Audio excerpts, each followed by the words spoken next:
Good evening and welcome to the Monday, November 4th, 2019 City Council meeting.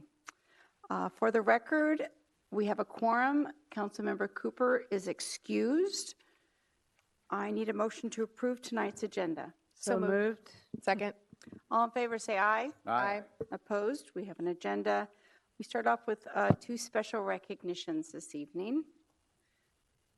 Item 2A is recognizing the 100-year anniversary of the Veterans of Foreign War Post Ira L. Cater 318. And what I'd like to do at this point is invite forward the VFW Adjutant John Collette to make a few remarks.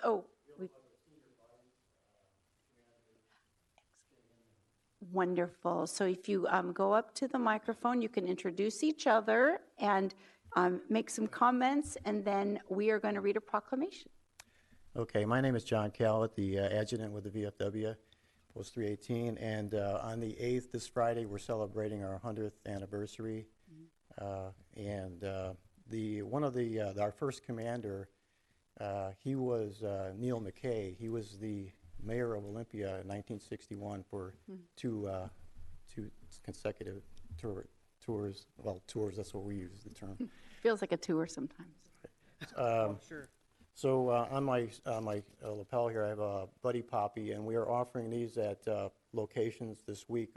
We always offer these like on the week before Veterans Day and Memorial Day, and we ask for donations for our relief fund. We also have a coin that we designed for the 100th anniversary, and we'd like to present it to our mayor.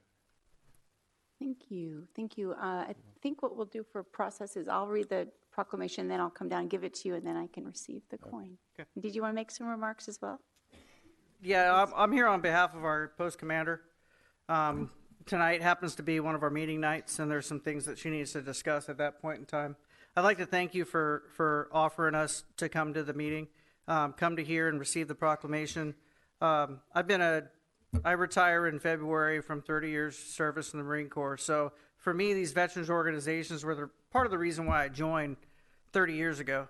And so being able to be a part of the building and the foundation and more of the change that we're up for because of our decline in our organizations. So I really appreciate being able to be here and being able to do this. Wonderful. And for the record, can you introduce yourself? Oh, I'm sorry. My name's Shane Inman. Great. Thank you so much. So I'm going to read the proclamation now. Whereas Ira L. Cater, Veterans of Foreign Wars Post 318 and Auxiliary, founded in Olympia, Washington in 1919, has provided a century of service to veterans and their families. And whereas VFW Post 318 conducts community outreach to veterans in the form of a food locker, emergency assistance, Christmas baskets, and assistance with veterans' claims by providing a dedicated service officer. And whereas VFW Post 318 works tirelessly requesting donations through activities such as coffee stops, Buddy Poppies, raffles, bazaars, rummage sales, and aluminum recycling events for donations to veterans organizations, including the USO at JBLM, the VA, Fisher House at JBLM, and the state and national children's homes. And whereas VFW Post 318 members have been serving disabled and aging veterans in nursing homes, hospitals, the Veterans Administration at American Lake, and JBLM through outreach visits and events. And whereas VFW Post 318 serves the community by posting colors on Memorial Day, Veterans Day, POW MIA Day, Relay for Life, and other ceremonies in Olympia and surrounding areas. And whereas VFW Post 318 hosts the Quilts of Valor presentations, whose mission is to cover service members and veterans touched by war with comforting and healing Quilts of Valor. And whereas VFW Post 318 honors families by serving breakfast for Mother's Day and Father's Day, whereas VFW Post 318 holds a 4th of July Color Guard picnic open to the public, and whereas VFW Post 318 provides outreach to the young by hosting Patriots Pen and Voice of Democracy essays for school scholarships. Now, therefore, be it resolved that the Olympia City Council does hereby proclaim November 8th, 2019 as Ira L. Cater Cater. VFW Post 318 and Auxiliary Centennial Day in Olympia, Washington, and I urge all people of this city to join me in thanking them for their service to our community, signed in the city of Olympia, Washington, this 4th day of November 2019. Olympia City Council, Cheryl Selby, Mayor.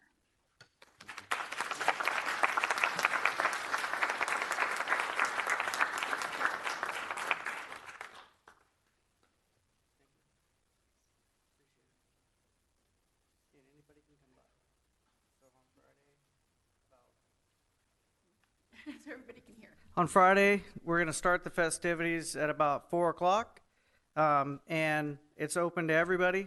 We're expecting to have alternate parking because we're expecting quite a few folks.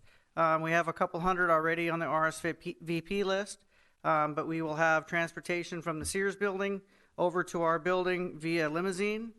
And if there's parking that's already taken up, we'll have 2 bands that night and all kinds of things going on. So I look forward to seeing any of you there that would like to partake, and we're trying to build our post to make it last another 100 years. Thank you. Thank you. And thank you for this coin. I will put it up in the council office, and it says, "We honor the dead by helping the living." So thank you so much. All right, item 2B. Pretty big one this evening, and that's recognizing City Manager Steve Hall on the occasion of his retirement. And we have a proclamation that we will share the reading of. I will start with the first stanza, and then I'll go to my left, and Council Rollins will read the second stanza, and we'll just rotate back down until we're done. So, whereas Steve Hall has served the city of Olympia since 1990, first as assistant city manager and then as city manager since 2003, and Whereas Steve has been a leader in the work of city management, both nationally and within the state of Washington, serving on the board of directors of the Washington City and County Managers Association, on the executive committee of the Washington City's Insurance Authority, and on the International City Managers Retirement Corporation Advisory Board. And whereas Steve has set a tone within Olympia city government of flexibility, creativity, and responsiveness, and consistently encourages city staff to find one way to say yes instead of 3 ways to say no. And whereas Steve has built an employee community of talented, hardworking staff members focused on working together to make a difference in the lives of Olympia residents, and he has also created a culture of fun, humor, and trust for them to work in. And whereas Steve's ability to build and maintain rich, positive relationships has made the City of Olympia a sought-after and trusted partner to community organizations, citizens groups, and our neighboring government and tribal jurisdictions. And whereas Steve's leadership, the City of Olympia survived the Great Recession, faced the reality of climate change, and led the region in responding to homelessness. And whereas Steve consistently searches for compassionate and multifaceted solutions to the biggest and most intractable of issues facing our community. And whereas Steve has lived, worked, and modeled the values of the city of Olympia, effectiveness, compassion, and integrity. And whereas Steve leaves a legacy of economic development, a new city hall, the hands-on children's museum, and a well of goodwill in the community. And now therefore be it resolved that the Olympia City Council does hereby honor Steve Hall for his 30 years of service to the residents of Olympia and wish him great fun and safe travels in his retirement, signed in the city of Olympia, Washington, this 4th day of November 2019. Olympia City Council, Cheryl Selby, Mayor.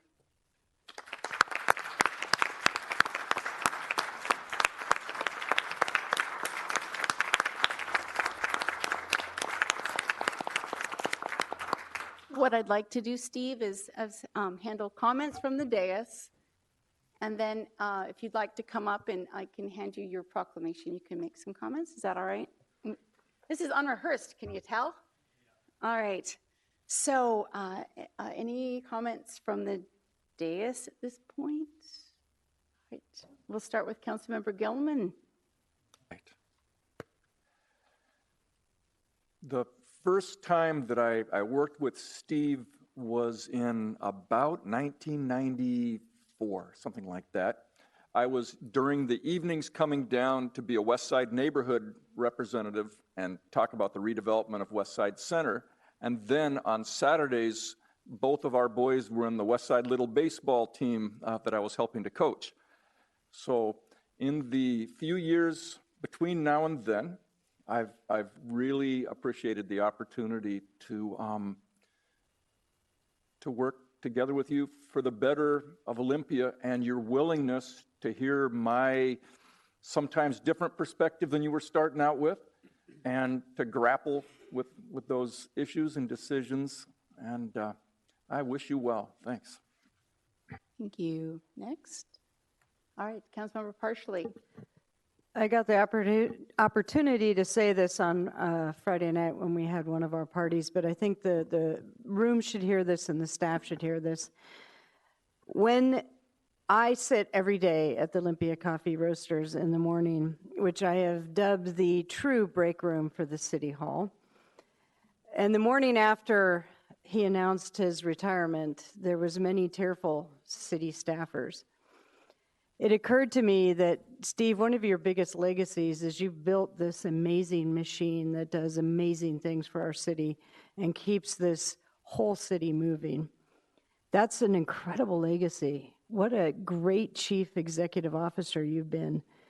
And I got to say this to you personally, but I didn't get to say it out loud. Your second biggest legacy is you've built it to survive. You've got a plan to keep your executives moving. You've got this city that you've built and this employee staff that just admires you, loves you, works, and are creative. That is, to me, amazing.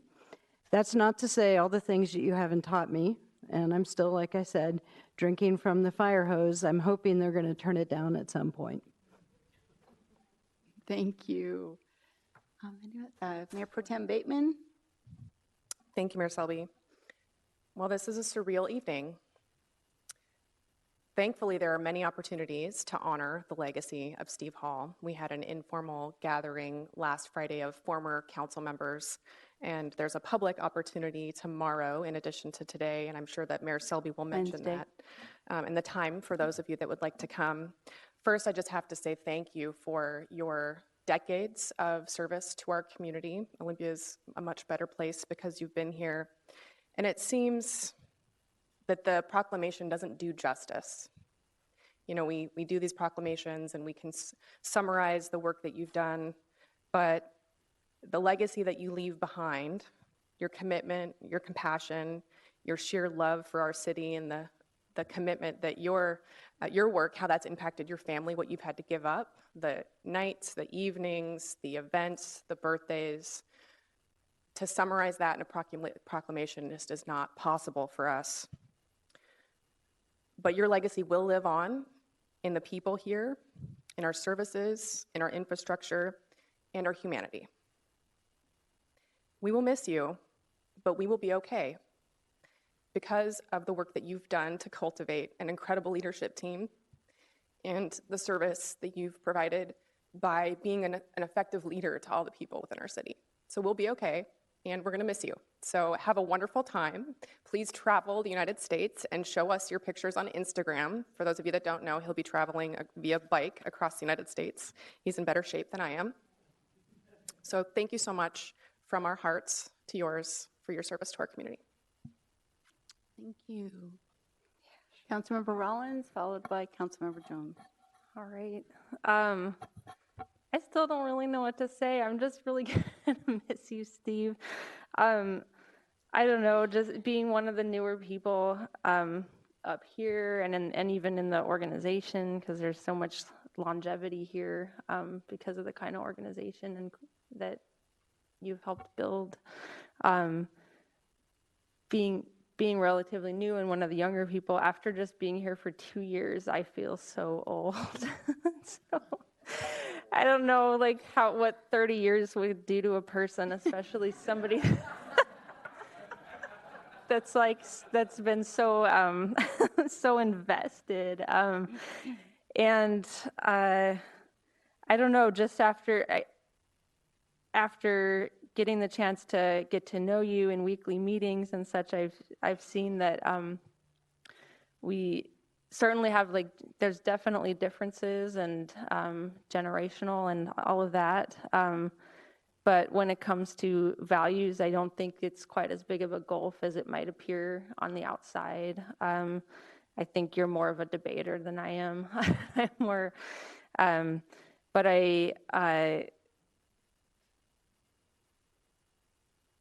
but you're not an ideologue. You're very kind. You care about people. I know the behind the scenes, the way that you've cared about people in the community, and some of the most vulnerable, that you do, not even as city manager, but just as a community member. And I know from our conversations how we share in our frustration of knowing what we're up against in the bigger picture. And I've heard the colorful language you've used to describe the bigger system, and that we share a frustration in knowing we just have a small part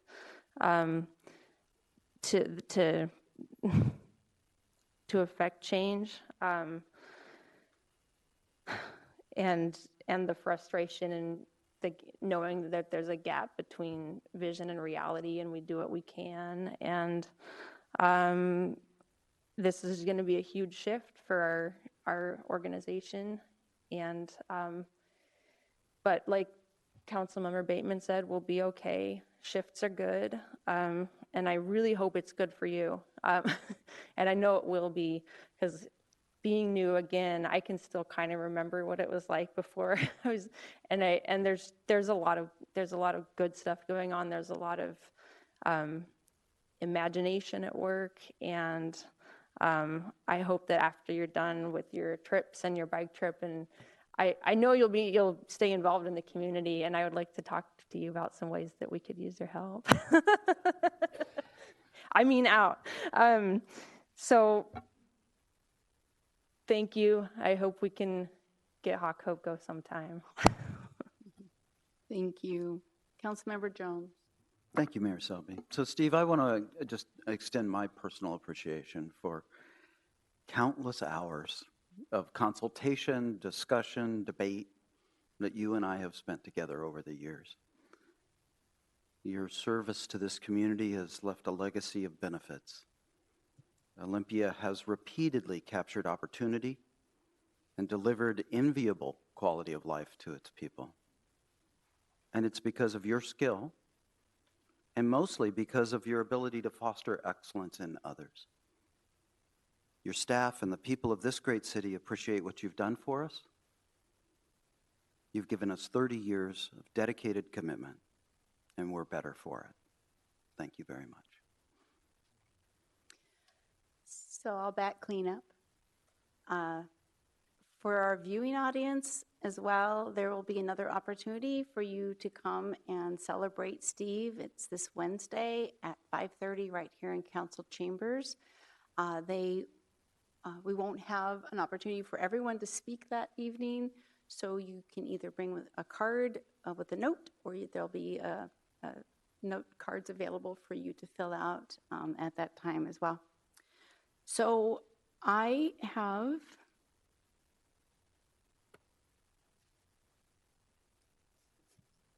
don't look at me, we're just like, don't cry. Okay, so I was listening to a podcast actually yesterday. It was with Mayor Pete Buttigieg, and he was talking about how serving as a city official prepares you for being president. And I thought of you and all the hats that you wear as a city manager, and a manager of Olympia, no less, for 30 years, no less. Being a city manager requires a host of skills that run the gamut from personnel to passionate constituents, from parks to parking, from finance to flower baskets, from sidewalks to public safety. And I could go on about all the systems that need to run smoothly every day. But it's also how you respond to your citizens when things don't run smoothly. You have the patience of Job, to use a biblical reference, and I've witnessed it being tested often and sometimes on purpose. You never waver in your respect for people in the process of serving the public. And then there's dealing with council members. And do you know approximately how many? I should know this because we threw a party for you on Friday, but how many total council members?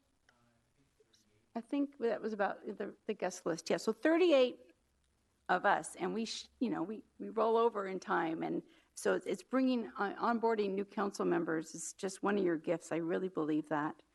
And you've done all of this with humility, graciousness, and unflagging integrity. As we all know, serving closest to the people is the hardest, but it's also the most rewarding. So you're retiring, and we will all miss you. But like was said earlier, we're going to be okay. We're going to be okay. And that's because you wouldn't leave us any other way. We have a deep bench of talent, including our new interim city manager, Jay Burney, and leadership across all the departments in this city. We wish you and your wife, Chris, the happiest of well-earned retirements. And to honor that as well, I'd like to invite you and Chris up to the podium, and the council has a gift for both of you.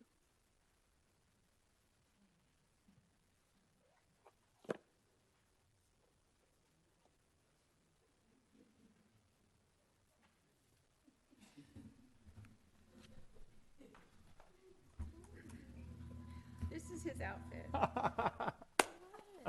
And here's $350 worth of gift cards to Disneyland. Oh my goodness. So got him in that's 20. like 4 years, Thank you.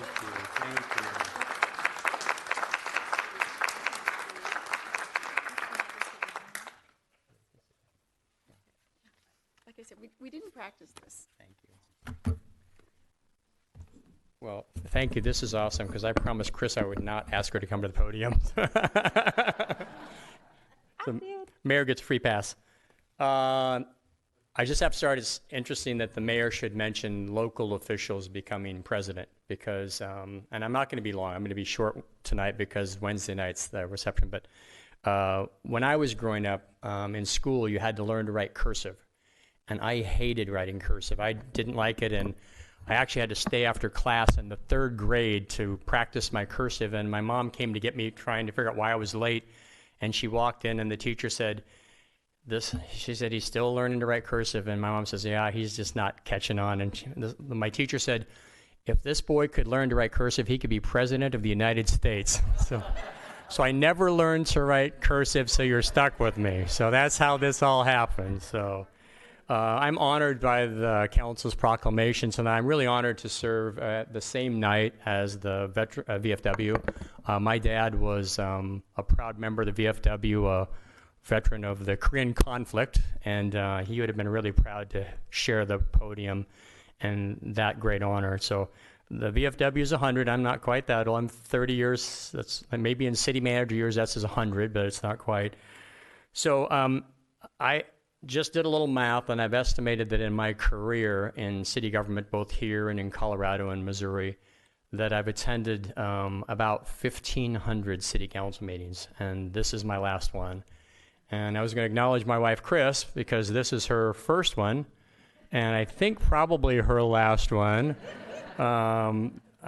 I could not have asked for a better supporter through all these years. She's just been there for everything I couldn't have asked for a better partner. There's so many times where she had to explain, yes, I have a husband, but he's at a council meeting, or yes, I have a husband, he's at a special event, or yes, I have a husband, he's working the room over there. So thank you for all those years. And just a secret note now that I'm almost done, occasionally you might have seen me using my personal phone, texting Chris in the middle of a meeting, and the question usually was something like, how many beers do we have in the fridge? And she would respond, and based upon how it was going up there, I'd say, we're going to need more beer. So, true story. So you don't do 30 years by yourself. You don't get through 30 years of working in the capital city all by yourself. So I just want to quickly acknowledge all the help I've had. First with the city council. I mentioned this the other night, but this is a hard town on elected officials. We have great, engaged, smart, energetic citizens. They really want to make this a better community, but sometimes they are demanding and unyielding, and they really wear out elected officials. So I'm so grateful that we have people like yourselves and people who came before you willing to really lead the capital city, which is no easy thing. So thank you for all that, for being willing to sit up there, and thanking you for supporting me all these years.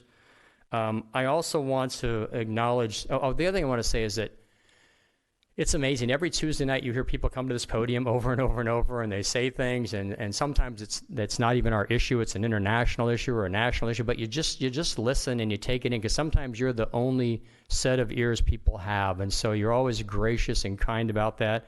And sometimes people aren't very kind or productive or even fair up here, but you're still kind of operate with grace, and that's really important. So thank you for that. I also can't leave the microphone without acknowledging my staff. I have incredible staff, and some of you mentioned that. I mean, we've got Jay and Kelly and Susan, the woman in the glass booth back there, and the rest of the management team. I'll read all 600 names Wednesday of all 600 city employees, but not tonight. So I have been supported by wonderful staff over the years, and I can't forget that. So. And lastly, I just have to say it's been a great privilege to be the city manager in the capital city. It's a special responsibility. I've always taken that very seriously. So thank you for giving me this honor and privilege. Thank you for the proclamation and for the cool gifts. So thank you.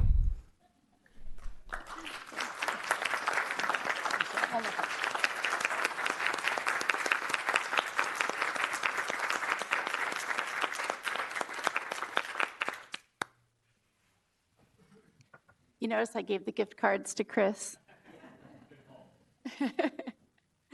All right. Well, it's really, really hard to follow that. I feel like we should all be going and getting a beer right now. But we have a city to manage and a city to run, and we're going to stick with that. So next on our agenda is public comment. And I need to just make some brief comments this time of year. There's certain things that you cannot speak to, and that's upcoming public hearings that are in the next 45 days, or ones that we've held in the last 45 days. And the last quarter of the year is just jam-packed with public hearings. So hopefully you've read the list where you signed up of the different public hearings. And as well, it's that time of the year where we ask that people do not promote or oppose a candidate or public office or ballot measure from the podium. So we have just 6 people signed up, so we've got plenty of time for the 3 minutes within that's allotted per person. There's a countdown clock over my right shoulder. And I am going to start with Ken Birch, followed by Talana Reed.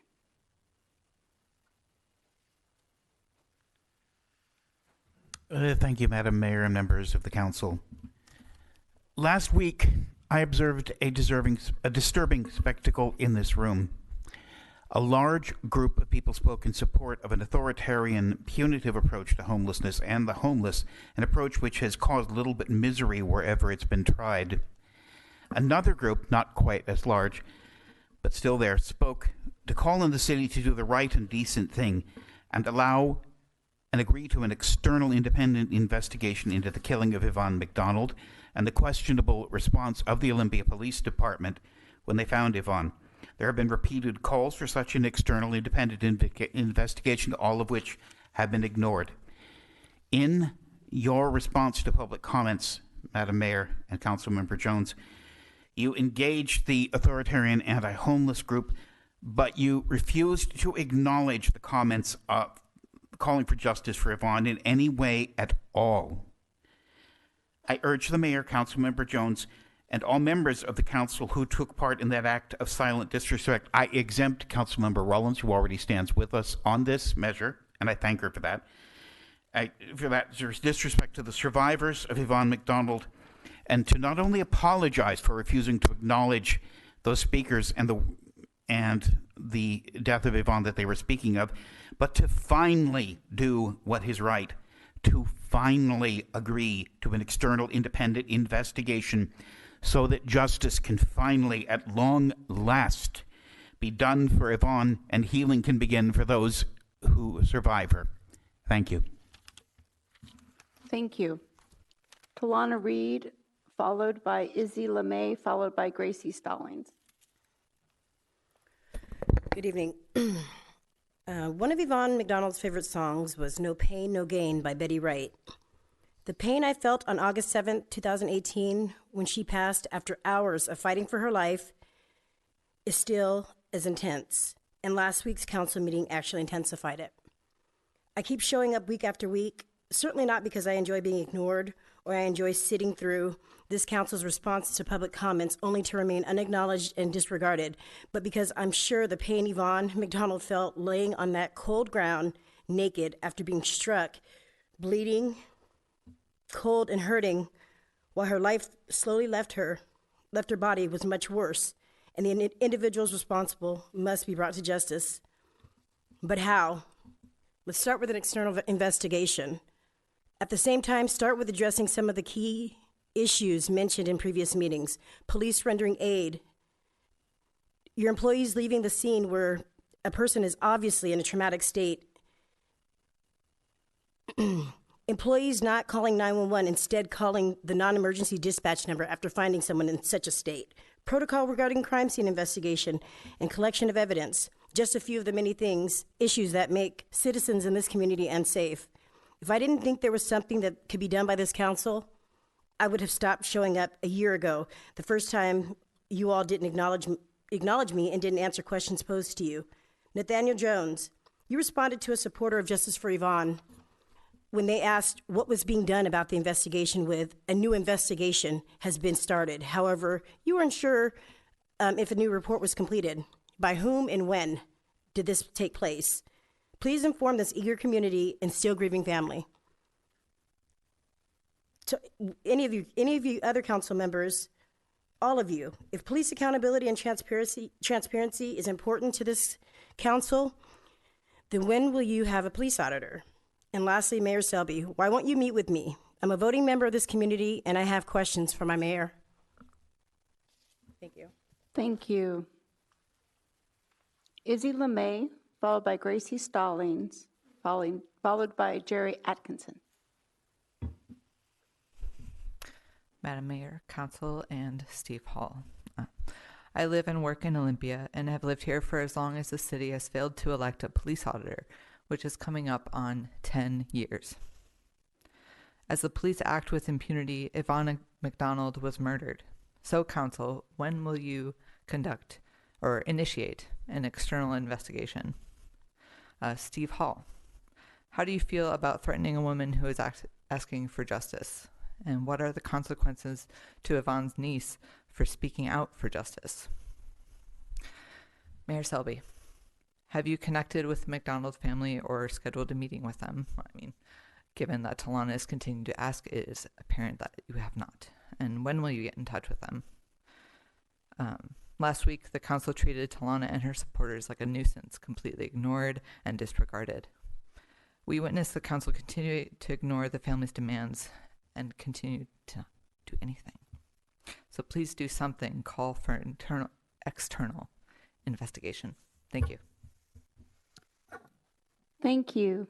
Gracie Stallings, followed by Jerry Atkinson, followed by Jeff Williams. Hello, I live and work in Olympia, and I'm here with Justice for Yvonne McDonald, and would first like to say, as many of us have already said, how utterly disappointing it was last week to witness the total refusal by folks asking for justice and accountability on behalf of Yvonne's murder, including Yvonne's niece Talana during last week's council meeting. The council's blatant ignorance of people speaking out is completely horrifying. Each one of the members' ignorance upholds and fuels white supremacy in this community. Tonight, I'd like to ask the council once more for a follow-up on an external and independent investigation into the murder of Yvonne and a follow-up on the need for a police auditor. I work with incarcerated youth on a daily basis and hear from youth how the Olympia, this city, Olympia's police officers treat them, and the juvenile injustice system. It's inexcusable the level of violence and trauma inflicted by the city's police department on our community's people of color, and specifically our youth of color. We need to hire a police auditor and start holding the police accountable. Thank you. Thank you. Jerry Atkinson, followed by Jeff Williams.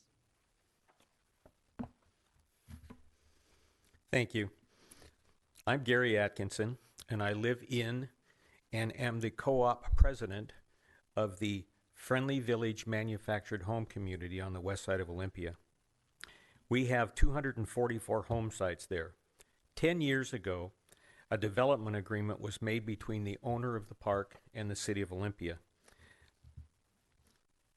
that if the owner were to sell the community or to sell his property, that the residents would have first right of refusal of that property or of that offer. And that any other offer would be accompanied with 1% of the sale price in earnest money, and that earnest money was totally non-refundable. This would be prior to any inspections or any looking at the property. The residents believe that this denies them the responsible opportunity to secure financing and negotiate in good faith. We worry that the terms of that agreement are stacked against the residents. In the development agreement, in one section of that agreement, it states that any earnest money, that 1% earnest money, is non-refundable. But yet in another section of that development agreement, it states that that earnest money is possibly refundable. Very confusing. We would like the city to provide us with a legal opinion on whether the earnest money is actually refundable or not. We would also like the city to consider changing the wording in the agreement so that it is fair, and to know that the city is going to stand behind enforcing that agreement. The park is not listed on the market yet. However, the owner of the property has offered it for sale to the residents of the park. We know that Olympia is greatly lacking in affordable housing. We figure that this is one community of seniors on low incomes that can be saved with the help of the city.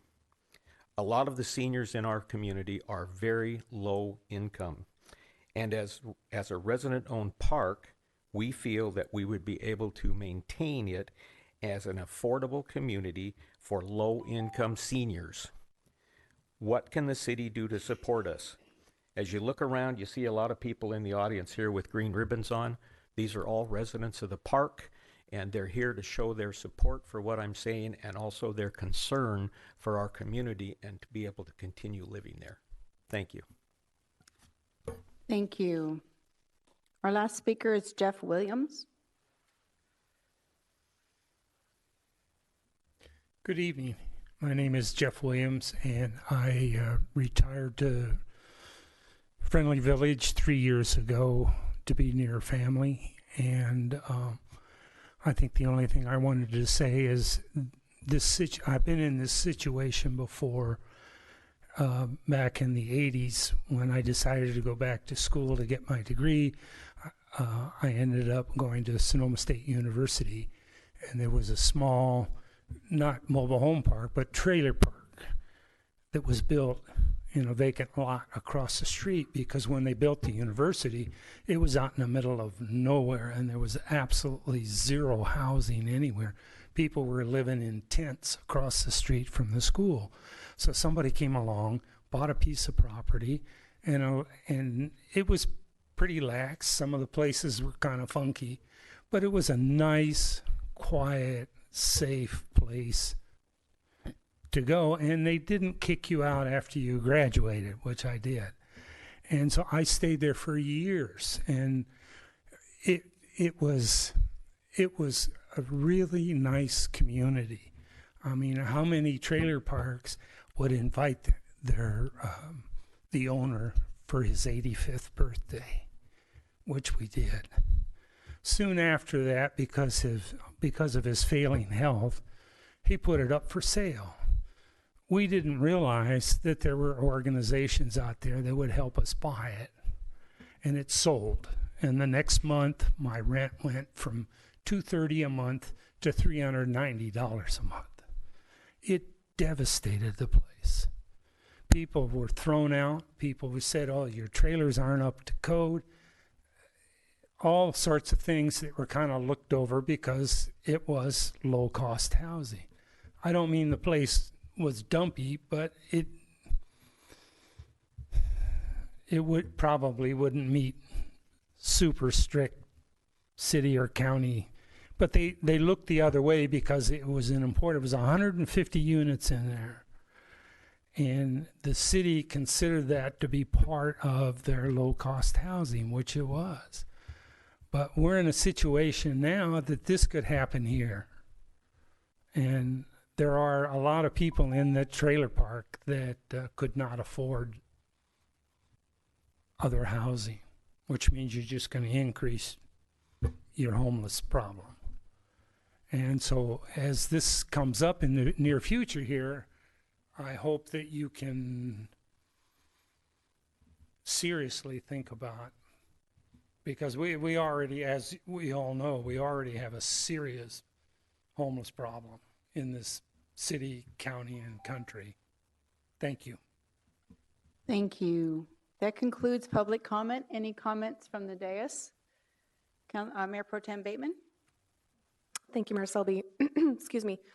I was hoping that we could have Mr. Atkinson, thank you so much for coming, and for the folks that are here to bring to light this issue.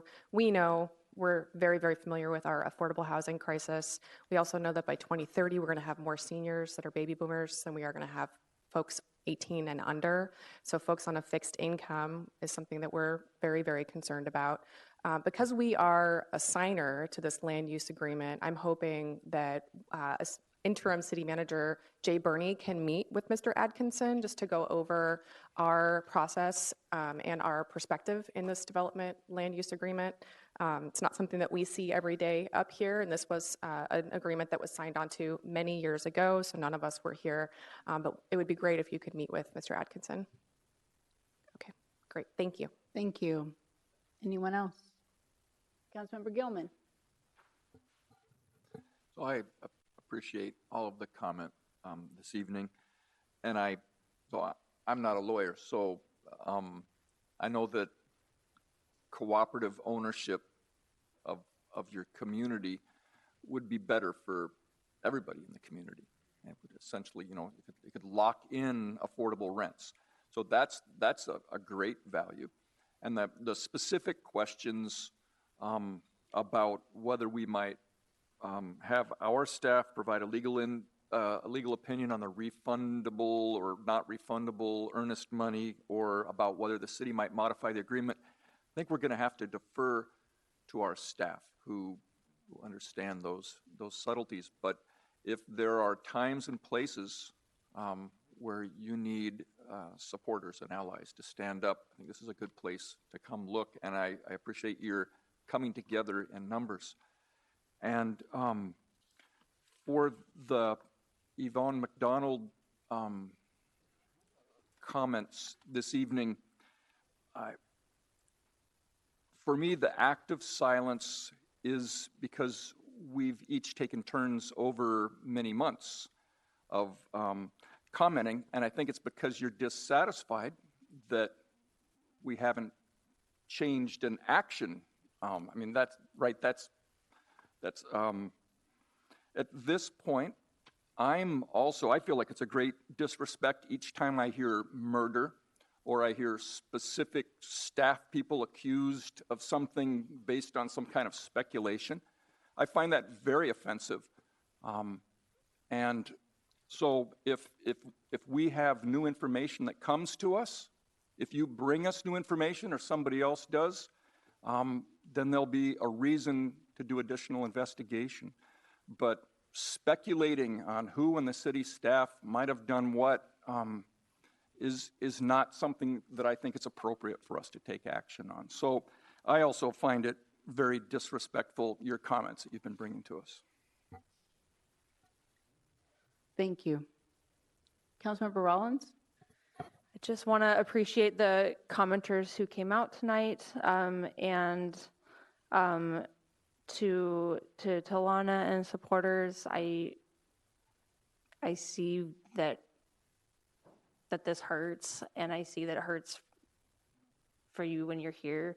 I know from my past, like before I was on council, I was coming regularly to council meetings and speaking at the podium, and I know that whatever change is needed only happens by building coalitions, and that's that takes work, but that's what I'm committed to doing with other community partners, and with Justice for Yvonne. So we'll stay in touch. Thanks. Thank you. All right, that concludes remarks. I need a motion to approve tonight's consent calendar. So moved. Second. Any questions, comments, or polls? All in favor, say aye. Aye. Opposed? We have a consent calendar approved, which takes us to other business. We have one item this evening, and that is a 2020 legislative overview. Just for some context, the city contracts with Capital Consulting to represent the city as our lobbyist. We've got our lobbyist here, Deborah Munguia, who will provide council with an overview of the upcoming 2020 election, along with our interim city manager, Jay Burney, as of Thursday, and then Susan Grisham, who is our executive assistant, who is taking on legislative assistant duties in addition to everything else that she does for us. So without further ado, Jay. Thank you, Madam Mayor, members of the council. Again, for the record, Jay Burney, assistant city manager, soon to be interim city manager. And with me, as you mentioned, is Deborah Munguia, who's our contract lobbyist. And Susan Grisham is with us tonight. Susan, as you mentioned, is going to take over the legislative liaison duties, which I historically have done in the past. But in my interim assignment, I've asked Susan to step in to do that work, and she's going to do an amazing job, and I'm really happy to have her doing that work. So tonight, we're going to do a couple things. Deborah's going to lead us off and kind of talk about the upcoming session, kind of what to expect and from that session. And then we'll conclude with a short conversation of our draft proposed legislative agenda, just to have a quick conversation with you and do a check-in about what's on there. Did we get it right? What are we missing? And then we'll come back in the future. Susan will be back in the future to bring you a final legislative agenda. So with that, I'm going to turn it over to Deborah, and we'll go from there.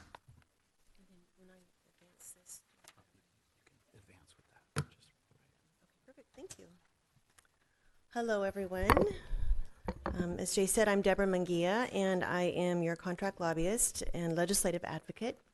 And we're going to talk about your 2020 legislative priorities. But before we get to that, I wanted to give you a quick overview of the 2020 session, talk about a few changes in the legislature and some anticipated issues that we think.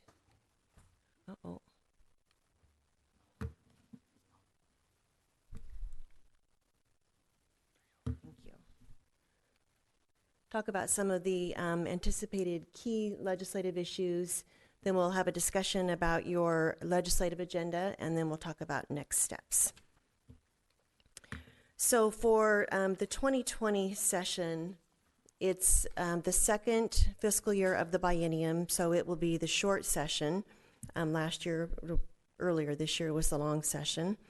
And it's scheduled to start on January 13th.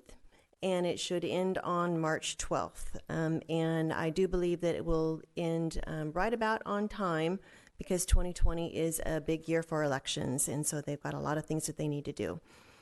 The Democrats retain control of both houses, and because it is the short session and the second fiscal year of the biennium, any bills that were introduced in 2019 that did not pass will automatically be reintroduced in 2020, and so we'll cover some of those in a little bit. There have been a few changes to the legislature, the makeup of the legislature. Former Speaker Frank Chop retired from his position as Speaker. He's still a legislator. And the Democrats elected Representative Lori Jenkins to be the new Speaker. And so she's the Speaker designate right now. And then in January, when they convene, the entire body will vote on that, and she will become the new Speaker of the House. She's from the 27th Legislative District, which is the Ruston Way, Dash Point area, and has a background in public health. There's also a new senator for the 1st Legislative District, and that's around the Bothell Mountain Lake Terrace area. Guy Palumbo resigned from the state Senate, and so they appointed Derek Stanford, who was in the House, to that Senate seat, and they appointed Davina Dwyer, who is the deputy mayor of Bothell, to Derek's House seat. And then also Senator Barbara Bailey from the 10th Legislative District, that's Whidbey Island area, has retired. And so they appointed Ron Musil, who is a farmer and rancher from Whidbey Island, to fill that seat. And they've already, a couple of legislators have already announced that they're not going to be seeking re-election in 2020. So that's Senator Hans Zeiger from the Puyallup area. He's going to be running for the county commission. And Sherry Appleton from the Kitsap area, the 23rd Legislative District, has announced that she's going to be retiring. So for the 2020 session, it's a supplemental budget session, and so they're going to be taking a look at changes and tweaks that they need to make to the operating, capital, and transportation budget. And we'll hopefully know after tomorrow where we're headed in terms of transportation, if we're going to have less money, and if the initiative does not pass, then the Senate and the House had set aside some transportation money for projects that they may actually end up funding in the supplemental. That'll give them a little bit more money. I anticipate that there will continue to be discussions around a capital gains tax. There was a legislative hearing work session earlier this year around the capital gains and federal opportunity zones and whether or not they should be linked or delinked with that capital gains tax. There will obviously be discussions about transportation funding, either one way or the other. And there's going to be some more legislation around housing stability and accessibility, and I'll get into that in a little bit more, as well as climate change and the environment. And those are the two subject areas that I want to focus on a little bit more tonight. So I'm not going to go over all of these. We talked about these back in May, but this is some of the key legislation. These next two slides are some of the key legislation that passed in the 2019 session. There were a host of bills around tenant protections that passed, but there's more work to do on that. They have longer notice periods for tenants. They have helping people with foreclosures, things like that. And then also, there was some affordable housing legislation that passed and legislation that provided incentives to cities to increase density. You've been working on House Bill 1406. They extended REIT 2 for homelessness and affordable housing projects. So for 2020, there will be more discussion about tenant protections. There was legislation last session, House Bill 1656 and its companion in the Senate, on just cause, and so that will be back, and there will be more discussions where there has to be a legitimate business reason to terminate someone's rental agreement. There was also a bill, House Bill 1695, and again, these bills are automatically reintroduced, where there would be a 3-month payment plan for someone if they requested it, to pay for their first and last month's deposit and any fees that were associated with that. There have been some issues that have come up during the interim where some landlords have gotten around the voucher issue, where you're not supposed to discriminate against someone if they use vouchers, and they're charging them non-refundable administrative fees that they just can't possibly pay for, and so that will likely be addressed during the legislative session. Legislators have also announced that they're taking a look at an Oregon law that was put into effect earlier this year that was on rent control. And it caps the annual rent increases to 7% plus inflation and does some other things too. So if you want more information on that, I'm happy to provide that. They will be talking about the intersection of mental health, addiction, and housing instability and how to address that. There was legislation last session around accessory dwelling units, ADUs, that would have required local governments, required cities to adopt ordinances and regulations to create these ADUs within the urban growth area, and that will be back. There's discussions about how to help expanding the multifamily tax exemption from maybe 12 to 15 years and requiring instead of 20, a 25% set aside on that. There are discussions about potentially legislation on a local option REIT and modeling that similar to what the state did for their REIT in terms of a tiered approach. There will be discussions about allowing a landowner who got a property tax exemption for affordable housing, if their current tenants' income goes above 50% AMI, maybe goes up to 80% AMI, to allow them to keep that exemption. Because the goal is to help people and to help them become better in terms of how much they have to pay of their income for rent. There will be a request to do a supplemental budget for the Housing Trust Fund, maybe as much as $10 million, even though the capital budget will be constrained during the supplemental. And there will be continued discussions about legislation to have a dedicated source of revenue for Housing Trust Fund. There was a bill last session, House Bill 1921, that would have taken some of the REIT money and dedicated that. There's discussion about if there's going to be a carbon tax, maybe taking some of that and having that dedicated to affordable housing. California gets $400 million from their carbon tax for affordable housing. And there's going to be discussions, continuing discussions around condo reforms, and maybe looking again at Senate Bill 5219, where they basically had a bill where if you had 6 units or less, then you would be treated identical as you are as townhomes, and you wouldn't have all of the requirements in terms of legal fees and things like that that you have for the larger condominiums. And I didn't do a slide talking about all of the climate change and environmental bills that passed last session, but there were a long list of them. The legislature passed the strongest 100% clean energy requirement in the nation. We have Representative Dolio's energy performance bill that passed for large commercial buildings. They're phasing out HFCs, hydrofluorocarbons, investing in clean transportation with electric vehicle incentives and transit electrification. They set energy and water standards for appliances sold in Washington. So some of the things that didn't get addressed that will be back in 2020 is House Bill 1110, which is a clean fuel standard or low carbon fuel standard or whatever form that might take. They're going to be, again, discussing zero emission vehicles and adopting California's zero emission vehicle program requirements.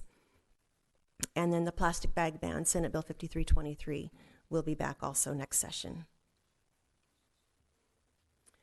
So with that, we can transition into Olympia's draft agenda and talk about what you want to do there. Before we do that, do you want to take a pause for a minute? Maybe if you have questions for Deborah on the overview portion, maybe we could take those and then we can move on. Mayor Pro Tem Bateman. I just have comments. Thank you for that overview. It's especially helpful to know that those bills that died last year will be coming back automatically. As you know, and as I'm sure Jay's going to articulate in a second, housing and homelessness is something that we are very, very much making a priority, and it's reflected in our draft priorities. I think it's going to be a big year for housing-related legislation, even in addition to what you brought forward there. You heard a yay up here for rent control. We continue to hear from folks that have their rent increased by hundreds of dollars in a month. And some of these pieces of legislation that passed from last year, giving people from 5 days to 14 to notice that they're going to have a rent increase. I mean, when we have 53% of our folks that are renters, I mean, that's extra time, but it's still not enough. Right. So I'm hopeful that, and I anticipate that we'll see even more advancement in the legislature this upcoming session on housing related and housing affordability related bills. And we've already given input that that's a priority for us, but I want to thank this council for making that a priority, and then also just encourage you to keep us updated as the session happens in terms of the dedicated revenue for the Housing Trust Fund, what we get at the local level that is distributed to our county for affordable housing. We've obviously passed our own measure, the home fund. That's still not enough. What the county gets and has to distribute county-wide is not enough. So any dedicated revenue that we can have to ensure that there is money for the Housing Trust Fund would be very much appreciated. And then that local REIT option with a tiered system to allow a more progressive tax is very interesting too. Thank you. Thank you. And Councilmember Partially. You mentioned that you would be able to get us potentially more information on the Oregon and what might be looking for our own legislature and Senate. Could we get that by chance? Yep. Okay, great. That's great. Yes. I've talked to Beth Dolio about the multifamily tax exemption. I'm super interested in that, especially since the Land Use Committee has been tackling that. And so any information on what that might look like, back to us if possible. Okay. Thank you. And then as always, we are in town. So if you need us to show up for a hearing or to testify to any of the committees, please let us know. We'll I appreciate that. try to Thank make you. it work. All right, shifting gears. So in terms of the draft 2020 legislative agenda, so we, based on some prior conversation with council and at a staff level, we put together a draft for your consideration. There's both, as we have done in the past, there's both the front and the back side. So the front side are the highest priority items, and they include, again, as we alluded to, state resources support to address homelessness, affordable housing, mental health, chemical dependency, which has been a council priority for several years now. And specifically this year, we've added the renter tenant protections, support for state use of properties for housing homelessness, mental health resources, and I took a note about rent control, any legislation around that. We can add that to the list. Funding for US 101 interchange ramps, we left on the list. We still have a big need there. In particular, if we could get a baseline of funding just to continue on with design and right-of-way would be something we'd be looking for in this session or in an upcoming session. And then climate change. We put climate change on the front side. We will be finishing up our regional climate mitigation plan next year. And in particular, we're interested in, and Rich Hoy and I have actually been talking to our local delegation last year about this, would be local funding for climate mitigation and adaptation strategies and even pilot projects, things like that would help us kind of move these issues forward are on the front side. And then we have a host of items on the back side. Residential Landlord Tenant Act. Something new from Parks is a ban on the sale and transfer of English ivy into our community. Solid waste reduction. And then we still have the First Responder Regional Training Center as something we're interested in. It's not likely that we'll see funding this session for that, but we will still turn in the forms requesting the funding and still continue that conversation with our local delegation on the need for a regional training center. So that's what we have kind of served up for you, and we'll welcome any additions, changes, and then again, it will be back on your agenda on December 10th. Susan will bring it back with any final changes for your final approval. And then in terms of next steps, we have the state economic outlook and revenue forecast that will give us a little more information on what's going to happen in the next session. We have, again, on the 10th, we'll bring your final approval. We have our annual legislative breakfast scheduled for January 8th, and then, as always, you'll hear a lot from Deborah on the weekly. So with that, I'll entertain any questions or thoughts you have on the draft agenda. All right. Councilmember Gilman, Councilmember Parsley, did you have your hand up? Yeah, but go ahead. Oh, I'm sorry. I saw the nod. I didn't know whether it was like. Yeah, he's got, go for it. All right. Councilmember Gilman. As I look at our priorities, they really reflect the work that's on our agenda, the topics we're talking about. And while I'm super excited about our efforts to try to make each of these issues more of a regional effort, the current regional legislative agenda, that's the one facilitated by the chamber and EDC, isn't the same as this, and for the freeway interchange is actually in conflict if we were also advocating for widening I-5. So I just want us to consider for this coming year whether we put more attention on our particular priorities, how you make room or how you align the two sets of legislative priorities. Can you clarify what's in conflict? I'm confused why our regional priorities for 101 would be different than what's here. That interstate highway funds are pretty limited, pretty competitive, and in the regional priority, we're advocating to the I-5 increase throughput on I-5. I-5, 2 Rounds Road. we also have a really specific city interest in increasing access to the west side. That's a separate and also large request. So. Well, I will just tell you that, I've been participating in the regional agenda.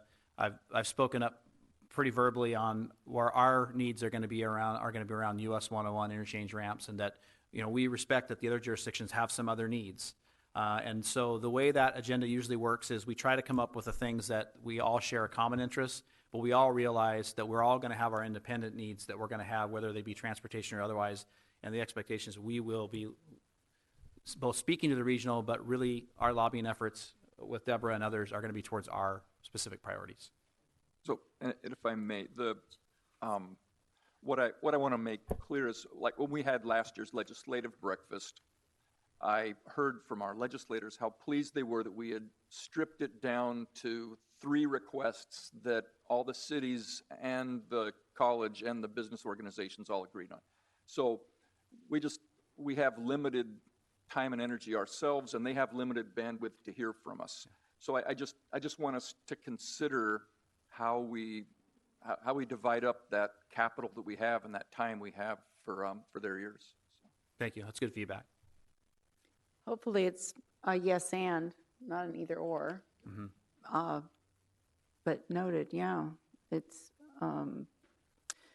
that the history, which is not very long, of the regional legislative priorities is just that. It's regional. Right. So they have to kind of narrow it down. But that's a really, really good point. And as we know, the west side is in desperate need of this expansion of that exit. So whatever we can do to help. All right, I've got Councilmember Parsley, followed by Councilmember Jones. First, I actually think it's excellent, Councilmember Gilman, pointing out that we have to be kind of succinct to our legislators and what they can actually focus on and bandwidth. But as far as the climate change, if I was to be succinct based on our mitigation plan and what our own, and I guess focus should be, when transportation is outstripped carbon into the environment from energy production, we should be focusing on any transportation mitigation that we can do in legislation, anything that comes up to and including, the freighters through the Puget Sound. They burn crude oil. Any step down they can do. So in other words, anything that they can focus on for transportation, up to including making sure that we can look forward to having high-speed train into Olympia, and not saying in 2040 we'll look at your population base. We should be doing that. That might include looking at the Nisqually Bridge sooner. So transportation, built environment. That's, I think they figured out between 12 and 16% of the carbon. And I know that Rep. Dolio is already working on that, but you see cities, you see our own city, Seattle, going at bans, so built environment. And then energy, looking towards smart metering. We don't have that in Washington. I just found that out last week in DC. We should really be getting smart metering. That does tremendous things for reducing energy usage.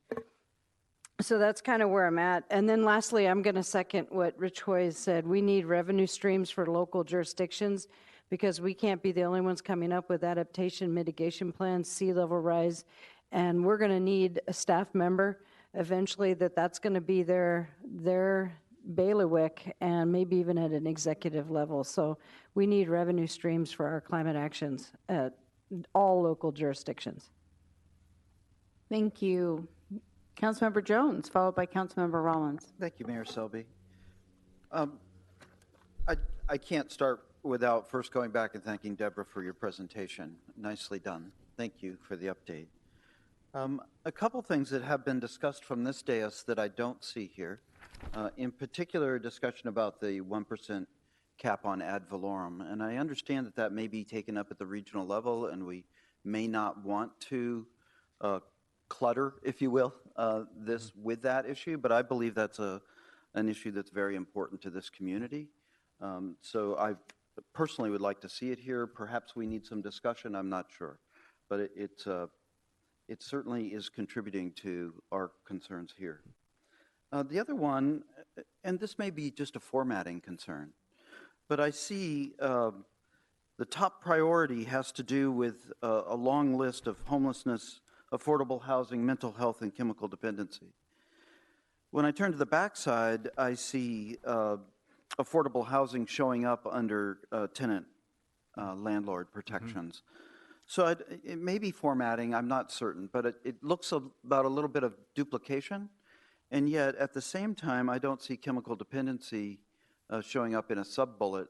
We may be better served to provide some better expectations of what our interests are in chemical dependency in a sub-bullet. So I don't mean to get too far into the weeds No, there. that's good. That's what we needed tonight. Okay. And then just finally, my understanding is that the State Military Department plans to surplus the National Guard Armory in the time ahead. And I believe that there's a public interest in ownership of that facility. I don't know all of the issues associated with the armory. It may have some cleanup concerns that we should be aware of. But I don't believe that that facility should just go onto the open market. I think Olympia has some interest in the future of that building. Thank you. All right, I've got Councilmember Rollins. Thank you. So kind of a question, kind of a comment in the first bullet point about state resources and support to address homelessness and affordable housing and et cetera. Do we either here or do we ever make specific advocacy for types of resources or revenue? I mean, I've seen the capital gains tax, knowing that that's coming up. Would that be something that we would ever, as an organization, publicly endorse in a legislative agenda or something? Because it seems like that, at least in conversations I have with my colleagues, and that just that inequity is driving a lot of the problems that we see and have to deal with downstream. So advocating for more of an upstream approach to those kind of resources and that equity, so that we can handle these or start to. Anyway, I don't know if there's history for that or interest in that, but that's what I wanted to raise. Yeah, I think Jay just pointed up at me. You gave me that look. We council members have advocated for an income tax, which we don't currently have, and have articulated to our legislators an equitable tax system that we have. And I'm sure if there's an opportunity for a progressive tax measure that comes before the legislature, we are absolutely in a position to make a public statement of support. And I think that's very much aligned with our community's values. So thank you for mentioning it. Right, thank you. I will just, I'll double down on the armory. I know it's not going to make the front of this, but sometimes there's dollars that are out there that are allocated for a certain type of use that wouldn't help necessarily a landlord-tenant act, but I know Lacey got $900,000 for a history museum, and just because they asked. And so I just think we need to put that in the back of our minds, that the armory is going to be surplus to the next year or two. And then as well, there's money out there for an arts and heritage center. I mean, like I said, I'll quit beating up on Lacey, but they got a lot of money for that. And so I just keep that. I would like to have that kind of tucked on page 2 somewhere, that if you see something in the next year or two that would qualify for that kind of ask, we have lots of interested people. I think you got that. Okay. All right. That's all I have. Anything else? Oh, Mayor Pro Tem Bateman. As a former staffer and someone who works with lobbyists, I just have to mention, well, thank you for your work. Obviously, you do an incredible job, and we appreciate it. And we really appreciate having a legislative advocate in the legislature. I will say that we do have quite a few items on our legislative priorities list, and we just added a couple more potential topics. So as those footnotes that the mayor and Councilmember Jones just mentioned come up, it may require us to prioritize, if one or the other. So when, feel free as you continue monitoring those projects or those potentials to come back to us and say, I have this much bandwidth, I can go, or this pot of money, please come back to us or talk to Jay about that, and we can then make those types of decisions to give you that input. Yes, Councilmember Jones. I just wanted to welcome Susan to the tussle, to this project. I'm glad to see that you're stepping up into this area. Thank you. All right. With that, I did have one more question. There was this funding options for parks, maintenance and operation preservation needs. Did you speak to that? No, that has to do with parks impact fees. No? Go ahead. So the Washington Recreation Parks Association has a new bill. I just saw the draft bill today, where it's going to allow a 1%, 1/10 of 1% of the sales tax, I believe, that would go to the voters, and that money could be used for helping with maintenance and operations of parks. So it's not like a bypass like 1406. No, it's not a credit. It would on the be an state. additional. Yeah. Okay, it's yeah. kind of like the cultural access tax option where we could put it to the voters. Right. To get that 1/10 of 1%. Okay, thank you. So, okay, so I guess I have to go back to that. Why would that be on one of our drafted? We already have an MPD. So why would that be a priority for us? That was in conversations with Paul. I think he knew that was out there as a possibility, and so that's what made the agenda. But again, that's why it's up for you to have this conversation. So some of the stuff is staff-driven to say, hey, we know stuff that's out there, and do we want to support it, yay or nay? Do you want to have it on our agenda? So that's why it's here. Well, I guess I'm glad I brought it up. I'd like to kind of get a consensus from the staff at this point if that should be on our legislative priorities. It's on WRPA's legislative agenda, so it'll be there whether What's it's on WRPA? the Washington Recreation and Parks Association. Okay, thank you. Yeah, Councilmember Jones. We were just talking about adding some things. I think this might be a good candidate to remove and let others carry this flag for us. Okay. Paul's not here, so I'm just kidding. We love parks in Olympia. Yes, we do. And our tax-paying citizens already pay quite a bit in taxes for their parks. We appreciate that. And if we're going to be talking about a sales tax increase, there are a number of other potential things that we might be interested in utilizing that capacity for. So if someone else is making this their legislative priority, let them handle it, in my opinion. Done and done. I think we got that. I'm glad I brought that up because Yeah, I was thank like, you. I was like, whoop. And then you didn't, yeah. So thank you. That makes room for an Arts and Heritage Center. Thank you. All right. With that, get that in there. So we are done with that Yep. part of our agenda. Thank you. And it's time for, next step, sorry. Are we doing? No, We're done. We're done. We're good. We did that. Yep. We're done with next March steps. 12th, we're done. All right. So it's time for council reports. The mayor's report, the 5 things should have been in your utility bill this last month, and it's for November and December, all kinds of great tips. So I want to point that out. And that's really all I have for a mayor's report. So I'm going to go to my right, Councilmember Parsley. I have nothing to report except for that I did, while I was in Washington, D.C., miss the Joint Animal Service Committee, and they were talking about the budget, but we are going to escalate our meeting schedule due to Thanksgiving. I should be able to come back to you after November 14th and give you a better update on the budget. Thank you. Any questions for Councilmember Parsley? Councilmember Gilman. I would only say we live in a democracy, so exercise your opportunity and get the ballot in the box between now and 8 o'clock tomorrow evening. All right. Thank you. Councilmember Jones. Thank you, Mayor Selby. Not a lot to report from the November 1st Thurston Regional Planning Council meeting. We had a great update on Intercity Transit Strategic Plan, and I think I'll just leave that for another day for Councilmember Gilman to bring to us. So thank you very much. Thank you so much. Mayor Pro Tem Bateman. Thank you, Mayor Selby. In concert with our identifying affordable housing as a legislative priority or a package of priorities for 2020 and all of the other efforts that we have put forward to address affordable housing, I'd like to ask staff to draft a referral to the Planning Commission to draft an ordinance that is fully compliant with engrossed substitute House Bill 1923, which will allow for an increase in the number and types of housing options in our city. And I'm looking for a consensus. That looks good. All right, Councilmember Rollins.